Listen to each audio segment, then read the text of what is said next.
Praise the Lord. Hallelujah. Hallelujah. Hallelujah. Hallelujah. Hallelujah. Hallelujah. Hallelujah. Hallelujah.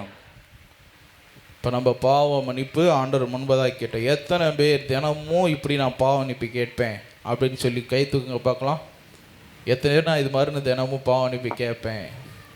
லேஷாரா தாரா பாக்கரா பரத்திச்சு. அப்புறம் மற்றவங்களாம் கேட்க மாட்டீங்களா? தினமும் நீங்கள் கேட்கணும். இப்போ அதுக்காக தான் உங்களுக்கு சொல்லி கொடுக்கறதுக்காக தான் இதுபோல் நான் பாவ மன்னிப்புகளை ஆண்டவர் கேட்க சொன்னார். கேட்கணும். நீங்கள் ஒவ்வொரு நாளும் இந்த 10 கற்பனைக்கு விரோதமாக தினந்தோறும் நீங்கள் ஜெபத்தில் பாவ மன்னிப்பு கேட்கணும். ஒரு விஷயம் நல்லா தெரிஞ்சுக்க, ஜெபம்னா என்னன்னே நம்ம தெரியாமல் இருக்கிறோம். ஜெபம்னா என்ன? ஜெபம் என்றால் என்ன? ஆண்டவரோடு பேசுவது. சரி, ஆண்டவரோடு எப்படி நீங்கள் பேச முடியும்? இப்போ உட்காந்துட்டு பேசிடுவீங்களா? கடவுளோடு இப்போ நீங்கள் சாதாரணமாக உட்காந்துருக்கீங்க, உட்காந்துட்டு கடவுளோடு போய் எப்படி சார் ஒரு பிரசன்னத்துக்குள்ள நிரம்பிடுவீங்களா? அப்போ என்ன நடக்குது உங்களுடைய வாழ்க்கையில் என்றால், ஜெபம் என்றால் முக்கியத்துவமாக கடவுளுக்கும் உங்களுக்கும் இருக்கிற தடுப்பு சுவரை உடைக்கிற காரியம்தான் முதல்ல ஜெபம். Price the Lord. ஜெபம் என்றால் என்ன? கடவுளுக்கும் உனக்கும் நடுவில் இருக்கிற அந்த தடுப்பு சுவரை, அந்த பாவத்தை உடைப்பதே முதல் படியான ஜெபம். இரண்டாவது தான் கடவுளோடு நம்ம பேச முடியும், இல்லைன்னா பேச முடியாது. அப்போ நீங்கள் முதல்ல எடுத்தவுடனே பாவ மன்னிப்பை முக்கியப்படுத்தி உங்களுடைய வாழ்விலே தினந்தோறும் ஜெபத்தில் நீங்கள் பாவ மன்னிப்பு கேட்கணும். நீங்கள் நினைக்கலாம், ஒரு சின்ன சின்ன குற்றங்கள் கூட நம்ம செய்யும் பொழுது துணிகரமாக செய்து விடுகிறோம், கடவுள் இதை மறந்திருப்பார் நினைக்கலாம். நீங்கள் அப்படிலாம் நினைக்கக்கூடாது. கடவுள் ஒவ்வொன்றையும் நினைவு கூர்ந்து கொண்டே இருப்பார். தினமும் அதற்காக நான் மன்னிப்பு கேட்கணும். நம்ம ஒரு சின்ன லேசாக ஒரு சின்ன பாவனிப்பு கேட்டு முடிச்சிடலாம் அப்படிலாம் நினைக்கக்கூடாது. சாகும் வரை அந்த பாவத்திற்கு நம்ம மன்னிப்பு கொடுக்கணும், மன்னிப்பு கேட்கணும். அப்போ தான் ஆண்டவர் மன்னிப்பார். நம் பாவங்கள் எப்படிப்பட்டதாக இருக்குதுங்கிறத நீங்கள் புரிஞ்சுக்கணும். திருச்சபையின்படி 2 விதமாக பிரிக்கப்படுகிறது. ஒன்று சாவான பாவம், இன்னொன்று அற்ப பாவம். இந்த சாவான பாவத்திற்கு கண்டிப்பாக தண்டனை, அற்ப பாவத்திற்கு தண்டனை இல்லை. அதற்கு உத்திரிக்கை ஸ்தலத்தில் தண்டனை. Price the Lord. இந்த சாவான பாவங்களை நம்ம ஒரு வேளை செய்து விட்டோம் என்றால் அதை சாகும் வரை நீங்கள் பாவ மன்னிப்பு கேட்கணும். கடவுள் நம்முடைய பாவங்களை எப்பயா மன்னிப்பார்? கடவுள் நம்மளுடைய பாவங்களை எப்போ மன்னிப்பார்? எப்போ மன்னிப்பார்? கொஞ்சம் சத்தமாக சொல்கிறீங்களா? என் அன்புக்குரியவர்களே, இங்கே உங்களுக்கு பாவ மன்னிப்பு கிடையாது. Price the Lord. இந்த உலகத்தில் உங்களுக்கு பாவ மன்னிப்பு கிடையாது. இந்த உலகத்தில் உங்களுக்கு மன்னிக்கப்படாது. நம்ம எல்லோரும் கிறிஸ்தவர்கள் இதெல்லாம் என்னன்னே தெரியாமல் வாழ்ந்துக்கிட்டு இருக்கோம், ஓடிக்கிட்டு இருக்கிறோம். இங்கே பாவங்கள் பொறுக்கப்படுகின்றன, மன்னிக்கப்படுவதில்லை. சொல்லுங்கள், இங்கே பாவம் பொறுக்கப்படுகின்றன, மன்னிக்கப்படுவது என்ன செய்யப்படுகிறது? பொறுக்கப்படுகிறது. பொறுக்கப்படுவதுன்னா என்ன? பொறுக்கப்படுவது என்றால் என்ன?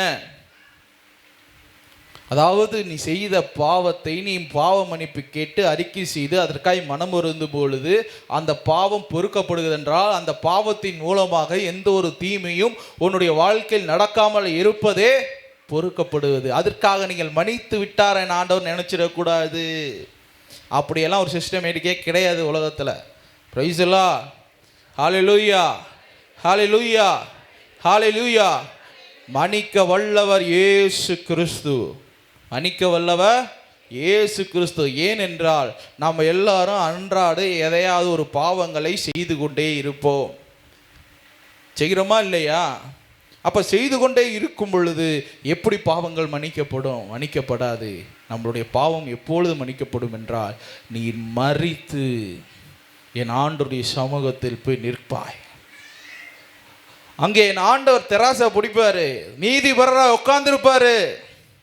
அப்போ உனக்கு பொறுக்கப்பட்ட பாவத்தையும் நீ பொறுக்கப்படாத பாவத்தையும் நீ செய்ய போக இன்னும் என்னென்ன பாவ குற்றங்கள் இருக்கிறதோ அனைத்தையும் கொண்டு வந்து அதற்கு ஏற்ற காரியத்தை அப்பொழுது நீதி வழங்குவார். Praise the lord. Hallelujah, hallelujah. உனக்கு நீதி அதிகப்படியாக இருக்கும் பொருட்டு உன் பாவங்கள் அப்பொழுதுதான் மன்னிக்கப்படும். ஒருவேளை பாவம் அதிகமாக இருந்து நீதி கம்மியாக இருந்து அப்பொழுது உனக்கு தண்டனை அறிவிக்கப்படும். அப்போ தான் பரலோகமா நரகமா என்பதை உன்னுடைய வாழ்க்கையில் நீ என்ன செய்யப்படுகிற, டிசைட் பண்ணப்படுகிற. இப்போ கிடையாது. நீங்கள் புரிந்து கொள்ளணும். இங்கே பாவங்கள் பொறுக்கு. நீங்கள் சின்ன குறிப்பிட அந்த புக்கை நல்லா ஆழமாக வாசித்தீங்கன்னா, நம்மளோட உடன்படிக்கை பேழை புக்கில் நல்லா ஆழமாக வாசித்தீங்கன்னா அதில் தெளிவாக எழுதப்பட்டிருக்கிறது. இங்கே பாவ மன்னிப்பு கிடையாது. எங்கே? உலகத்தில். ஏன்னா இயேசுவின் ரத்தம் உனக்கு என்ன செய்யப்படணும்? ஊற்றப்படணும். உனக்கு நான் சும்மா ஊற்றிக்கிட்டே தினமும் ஊற்றிக்கிட்டே இருப்பாரா இயேசுனார் ரத்தத்தை? கிடையாது. ஒரே தடவை தான் ஊற்றுவார். உன்னை பரலோகத்தில் சேர்த்து கொள்வார். அது வரைக்கும் நீ செய்த பாவங்களுக்கு மன்னிப்பு கேட்டுக்கிட்டே இருக்கணும். நீ சாகும் வரை மன்னிப்பு கேட்கணும். மன்னிக்கப்பட்டுருச்சு, இதுக்கு இனிமேல் நம்ம கேட்க தேவையில்லை அப்படிலாம் நினைக்கக்கூடாது. நீ கண்களை இந்த உலகத்தில் மூடும் வரை நீ செய்த அக்கிரமம் உன் நினைவிலே இருக்கும் என்றால், நீ செய்த பாவம் உன் நினைவிலே இருக்கும் என்றால், சாகும் வரை நீ பாவ மன்னிப்பு கேட்கணும். அதற்காக ஆண்டவரிடம் மன்னிப்பு கேட்கும் பொழுது உனக்கு வரக்கூடிய நன்மைகள் இதன் மூலமாய் தடைபடாதபடி ஆண்டவர் அந்த நன்மைகளை உனக்கு கொடுப்பார். அதனால தான் நிறையா பாவ மன்னிப்பு கேளுங்கன்னு ஏன் சொல்கிறோம்? பாவ மன்னிப்பு கேட்டால் தான் உங்களுக்கு நன்மைகள் வந்து சேரும், இல்லைன்னா சேராது. Praise the lord. Hallelujah, hallelujah. சரி, எசையா 54:4 ஆண்டவர் சொல்கிறாரு, நல்லா கவனமாக கேளுங்க. அஞ்சாதே, ஏனெனில் நீ அவமானம் அடைய மாட்டாய். கலங்காதே, ஏனெனில் நீ வெட்கத்திற்கு உள்ளாக்க மாட்டாய். உன் இளமையின் வெட்கத்தை மறந்து விடுவாய். உன் கைமையின் நிந்தையை இனி நினைக்க மாட்டாய்.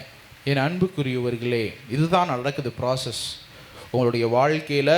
ஆண்டவர் நீங்கள் பாவ மன்னிப்பு கேட்கும் பொழுது, கடவுள் உங்களை எடுத்து பயன்படுத்தும் போதும் சரி, உன்னுடைய வாழ்க்கையில் இந்த மாற்றங்களை ஆண்டவர் உனக்கு கொடுக்கிறார். பயப்படாத.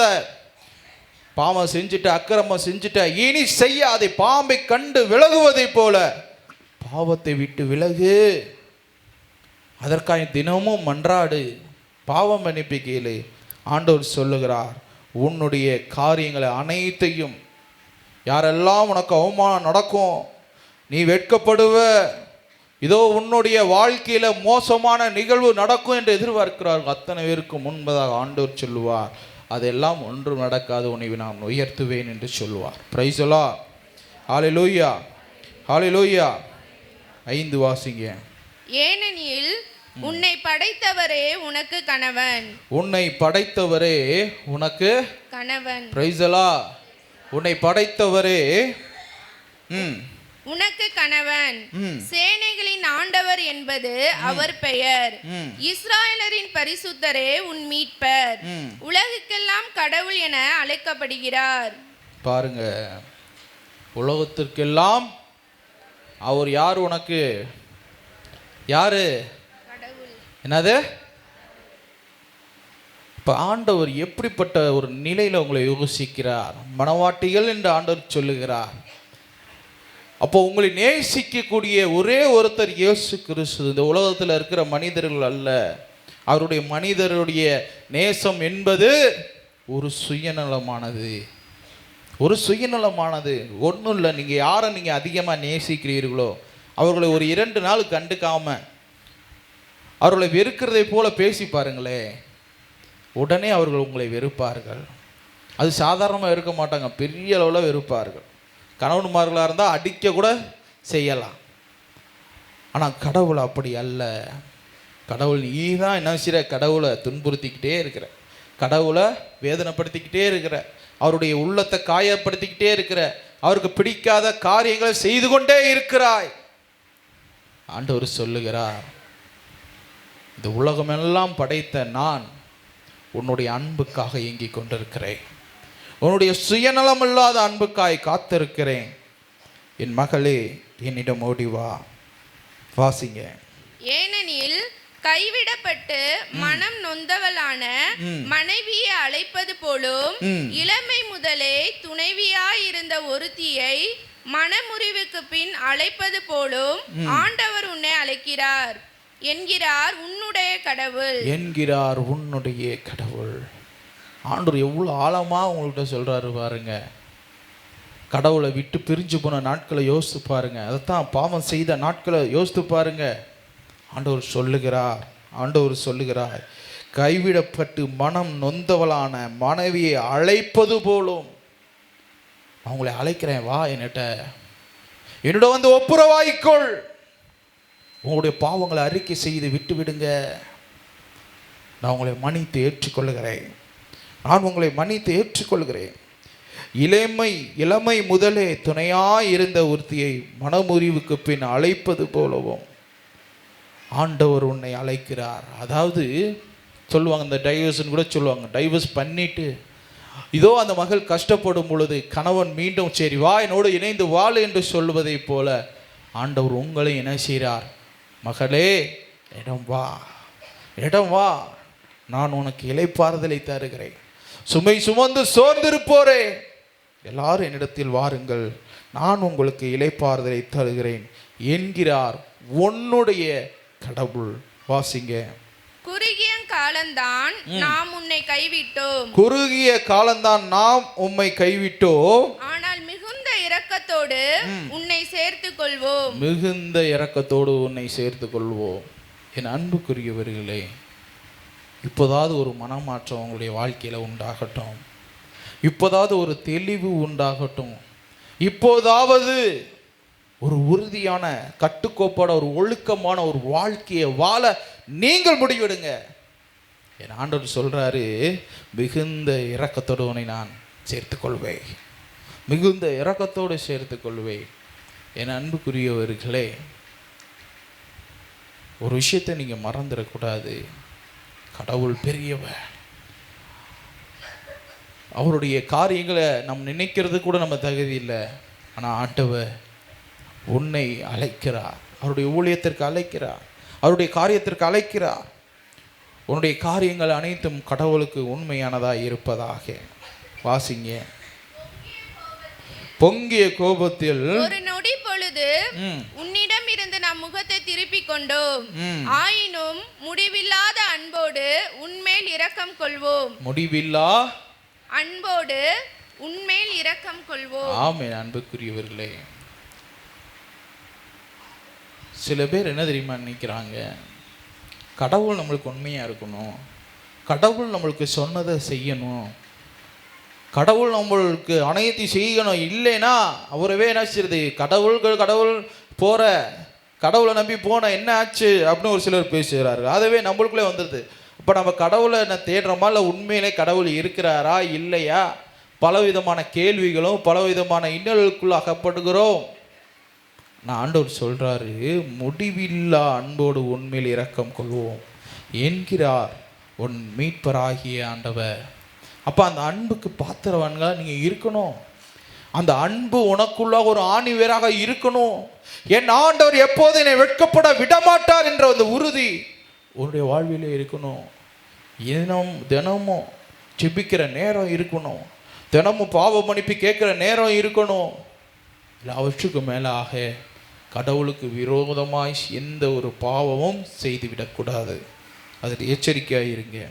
9, நோவே நாட்களில் நாம் செய்தது போல் இன்றும் செய்வோம். நோவே காலத்து பெருவெள்ளம் இனிமேல் மண்ணுலகை மூழ்கடிக்காது என்று ஆணையிட்டு சொன்னது போல் உன்மேல் சினம் கொள்ளவே மாட்டோம் என்றும் உன்னை கண்டனம் செய்யவே மாட்டோம் என்றும் ஆணையிட்டு உனக்கு சொல்லியுள்ளோம். ஆண்டவர் சொல்றார், இதை தான் இப்போ சொன்னேன், பாவங்கள் பொறுக்கப்படுகின்றன. உன் பாவங்கள் பொறுக்கப்படுகிறபடினால் அந்த பாவத்தினால் தண்டிக்கப்படுவதில்லை.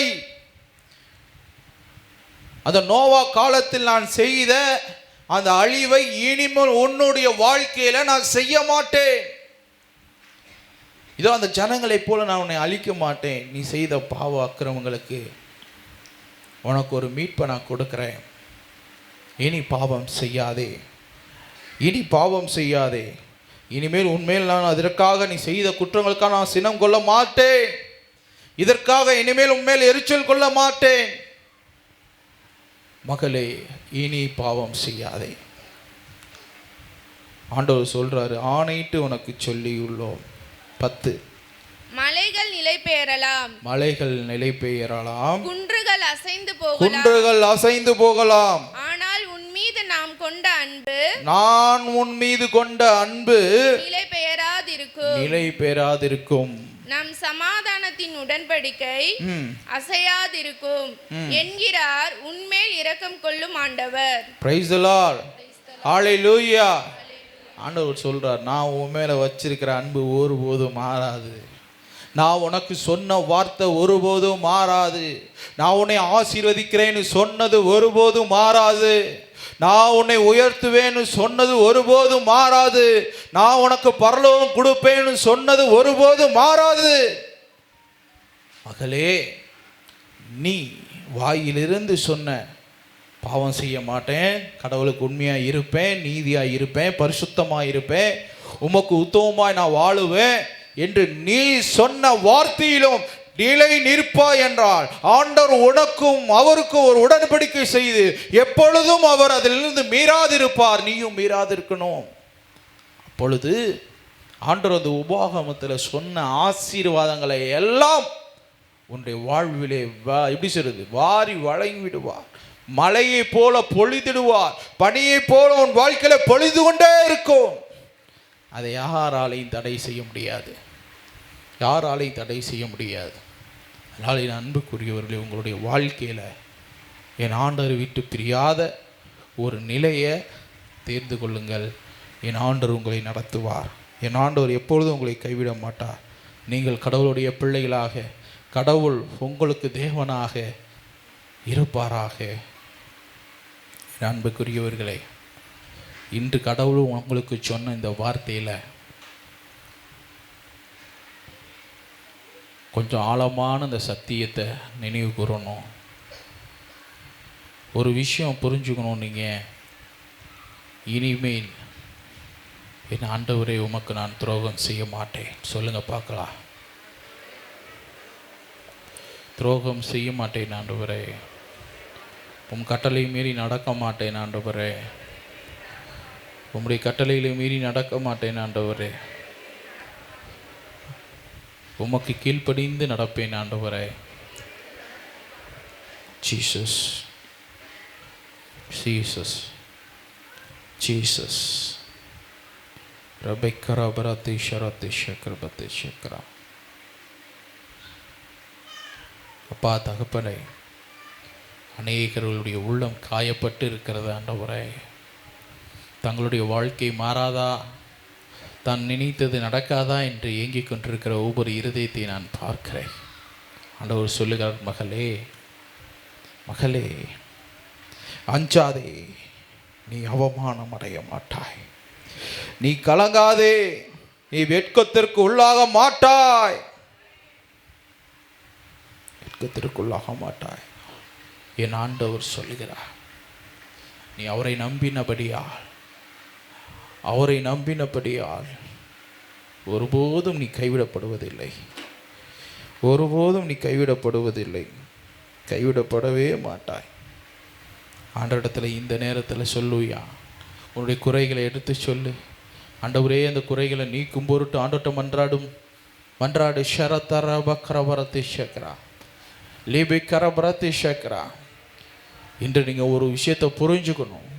உனக்கு ஒரு குறை இருக்கிறது என்றால் அது முக்கியமாக ஏதாவது ஒரு பாவத்தின் நிமித்தமாகவே இருக்கும். என் கடவுளுடைய கரம் உனக்கு நேராக நீட்டப்படாததுக்கு காரணம் எதையாவது ஒரு உன் வாழ்விலே நீ செய்திருப்பாய். அது இந்த நேரத்தை மன்னிப்பு கேளு, ஆண்டவர்கிட்ட சொல்லு. உனக்கு ஒரு பெரியதான ஒரு விடுதலை ஆண்டவர் உனக்கு கொடுப்பா. லபி ஷரபி சக்ரபி ஷரத்து நீக்கிற பரத்து சக்கரா. இதோ நான் பார்க்கிறேன், என் ஆண்டவர் இருக்கிற விரித்தவரா, இதோ விழா காயங்களோடு, இதோ இரத்தமும் நீரும் வழிந்தோடி கொண்டு இருக்கிறதை இந்த காட்சியை பார்க்கிறேன். மகளே, யாரெல்லாம் என் ஆண்டவருடைய அந்த விழாவில் இருந்து வருகிற நீரையும் இரத்தத்தையும் கேட்கிறீர்களோ இப்பொழுதே பெற்றுக்கொள்வீர்கள். அதிலிருந்து வருகிற பிரசனத்தை பெற்றுக்கொள்வீர்கள். என் தேவன் அதன் மூலமாக உன் பாவங்களை குற்றங்களை பொறுத்து மன்னிப்பாராக.